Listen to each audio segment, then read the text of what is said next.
ኦሪት ዘፍጥረት ምዕራፍ 1 በመጀመሪያ እግዚአብሔር ሰማይና ምድርን ፈጠረ። ምድርም ባዶ ነበረች፣ አንዳችም አልነበረባትም። ጨለማም በጥልቁ ላይ ነበረ፣ የእግዚአብሔርም መንፈስ በውኃ ላይ ሰፍፎ ነበር። እግዚአብሔርም ብርሃን ይሁን አለ፣ ብርሃንም ሆነ። እግዚአብሔርም ብርሃኑ መልካም እንደሆነ አየ። እግዚአብሔርም ብርሃንንና ጨለማን ለየ። እግዚአብሔርም ብርሃኑን ቀን ብሎ ጠራው፣ ጨለማውንም ሌሊት አለው። ማታም ሆነ ጠዋትም ሆነ አንድ ቀን። እግዚአብሔር በውኆች መካከል ጠፈር ይሁን፣ በውኃ መካከልም ይከፈል አለ። እግዚአብሔርም ጠፈርን አደረገ፣ ከጠፈር በታችና ከጠፈር በላይ ያሉትን ውኆች ለየ። እንዲሁም ሆነ። እግዚአብሔር ጠፈርን ሰማይ ብሎ ጠራው። ማታም ሆነ ጠዋትም ሆነ ሁለተኛ ቀን። እግዚአብሔር ከሰማይ በታች ያለው ውኃ በአንድ ስፍራ ይሰብሰብ፣ የብሱም ይገለጥ አለ። እንዲሁም ሆነ። እግዚአብሔርም የብሱን ምድር ብሎ ጠራው፣ የውኃ መከማቻውም ባሕር አለው። እግዚአብሔር ያ መልካም እንደሆነ አየ። የእግዚአብሔር ምድር ዘርን የሚሰጥ ሣርንና ቡቃያንም በምድርም ላይ እንደ ወገኑ ዘሩ ያለበትን ፍሬ የሚያፈራ ዛፍን ታብቅል አለ። እንዲሁም ሆነ። ምድርም ዘርን የሚሰጥ ሣርንና ቡቃያን እንደ ወገኑ ዘሩም ያለበትን ፍሬን የሚያፈራ ዛፍን እንደ ወገኑ አበቀለች። እግዚአብሔር ያን መልካም እንደሆነ አየ። ማታም ሆነ ጠዋትም ሆነ ሦስተኛ ቀን። እግዚአብሔርም አለ፣ ቀንና ሌሊትን ይለዩ ዘንድ ብርሃናት በሰማይ ጠፈር ይሁኑ፣ ለምልክቶች፣ ለዘመኖች፣ ለዕለታት፣ ለዓመታትም ይሁኑ፣ በምድር ላይ ያበሩ ዘንድ በሰማይ ፈጠረ። ብርሃናት ይሁኑ፣ እንዲሁም ሆነ። እግዚአብሔርም ሁለት ታላላቆች ብርሃናትን አደረገ፣ ታላቁ ብርሃን በቀን እንዲሰለጥን፣ ትንሹም ብርሃን በሌሊት እንዲሰለጥን፣ ከዋክብትንም ደግሞ አደረገ። እግዚአብሔርም በምድር ላይ ያበሩ ዘንድ በሰማይ ጠፈር አኖራቸው፣ በቀን በሌሊት እንዲሰለጥኑ፣ ብርሃንና ጨለማን እንዲለዩ። እግዚአብሔርም ያ መልካም እንደሆነ አየ። ማታም ሆነ ጠዋትም ሆነ አራተኛ ቀን። እግዚአብሔር አለ፣ ውኃ ሕያው ነፍስ ያላቸው ተንቀሳቃሾች ታስገኝ፣ ወፎችም ከምድር በላይ ከሰማያት ጠፈር በታች ይብረሩ። እግዚአብሔርም ታላላቆች አንበሪዎችን ውኃይቱ እንደ ወገኑ ያስገኘቻቸውንም ተንቀሳቃሾቹን ሕያዋን ፍጥረታት ሁሉ እንደ ወገኑ የሚያበሩትንም ወፎች ሁሉ ፈጠረ። እግዚአብሔር ያ መልካም እንደሆነ አየ።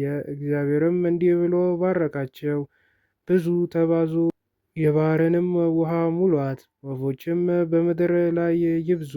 ማታም ሆነ ጠዋትም ሆነ አምስተኛ ቀን። እግዚአብሔር አለ፣ ምድር ሕያዋን ፍጥረታትን እንደ ወገኑ፣ እንስሳትንና ተንቀሳቃሾችን የምድር አራዊትንም እንደ ወገኑ ታውጣ። እንዲሁም ሆነ። እግዚአብሔር የምድር አራዊት እንደ ወገኑ አደረገ፣ እንስሳዋንም እንደ ወገኑ፣ የመሬት ተንቀሳቃሾችንም እንደ ወገኑ አደረገ። እግዚአብሔር ያ መልካም እንደሆነ አየ። እግዚአብሔር አለ፣ ሰውን በመልካችን እንደ ምሳሌያችን እንፍጠር፣ የባሕር ዓሣዎችንና የሰማይ ወፎችን፣ እንስሳትንና ምድርን ሁሉ፣ በምድር ላይ የሚንቀሳቀሱትንም ሁሉ ይግዙ። እግዚአብሔርም ሰውን በመልኩ ፈጠረ፣ በእግዚአብሔር መልክ ፈጠረው፣ ወንድና ሴት አድርጎ ፈጠራቸው።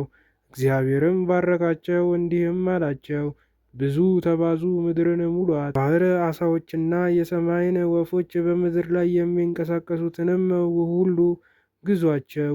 እግዚአብሔርም አለ፣ እነሆ መብል ይሆናችሁ ዘንድ በምድር ፊት ሁሉ ላይ ዘሩ በእርሱ ያለውን ሐመልማል ሁሉ፣ የዛፍን ፍሬ የሚያፈራውንና ዘር ያለውን ዛፍ ሁሉ ሰጠኋችሁ። ለምድርም አራዊት ሁሉ፣ ለሰማይም ወፎች ሁሉ፣ ሕያው ነፍስ ላላቸው ለምድር ተንቀሳቃሾች ሁሉ የሚበቅለው ሐመልማል ሁሉ መብል ይሁንላቸው። እንዲሁም ሆነ። እግዚአብሔርም ያደረገውን ሁሉ አየ፣ እነሆም እጅግ መልካም ነበረ።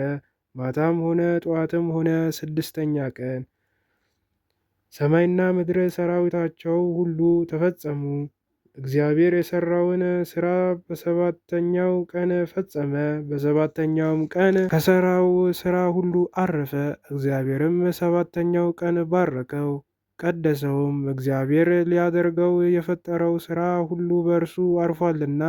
እግዚአብሔር አምላክ ሰማይና ምድርን በደረገ ቀን በተፈጠሩ ጊዜ የሰማይና የምድር ልደት ይህ ነው።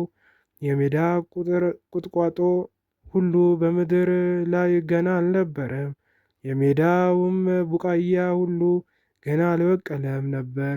እግዚአብሔር አምላክ በምድር ላይ አላዘነበም ነበርና ምድርንም የሚሰራበት ሰው አልነበረም።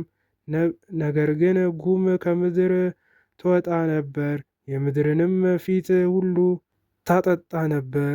እግዚአብሔር አምላክም ሰውን ከምድር አፈር አበጀው፣ በአፍንጫውም የሕይወት እስትንፋስ አፍ አለበት፣ ሰውም ሕያው ነፍስ ያለው ሆነ። እግዚአብሔር አምላክም በምስራቅ በኤደን ገነት ተከለ፣ የፈጠረውንም ሰው ከዚያው አኖረ። እግዚአብሔር አምላክ ለማየት ደስ የሚያሰኘውን ለመብላትም መልካም የሆነውን ዛፍ ሁሉ ከምድር አበቀለ። በገነትም መልካም የሕይወትን ዛፍ መልካምንና ክፉን የሚያስታውቀውን ዛፍ አበቀለ።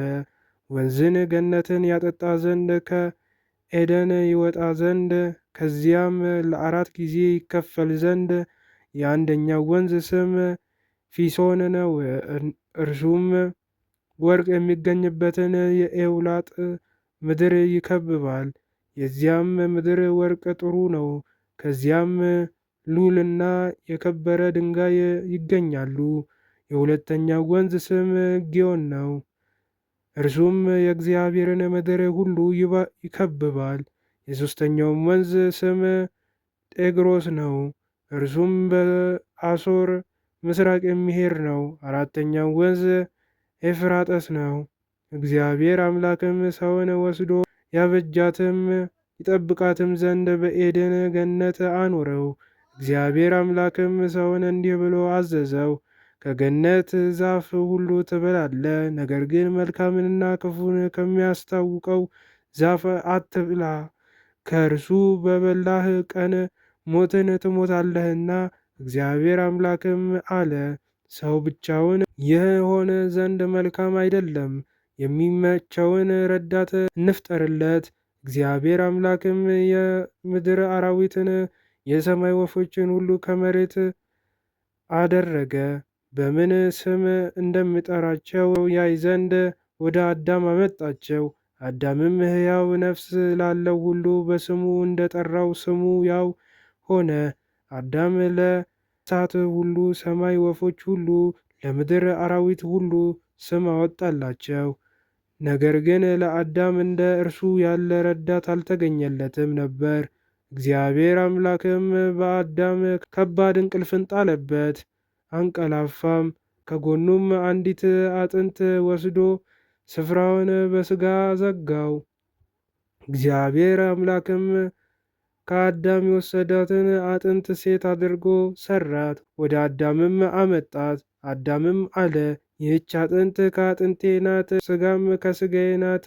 እርሷ ከወንድ ተገኝታለችና ሴት ትባል። ስለዚህ ሰው አባቱንና እናቱን ይተዋል፣ በሚስቱም ይጣበቃል፣ ሁለቱም አንድ ሥጋ ይሆናሉ።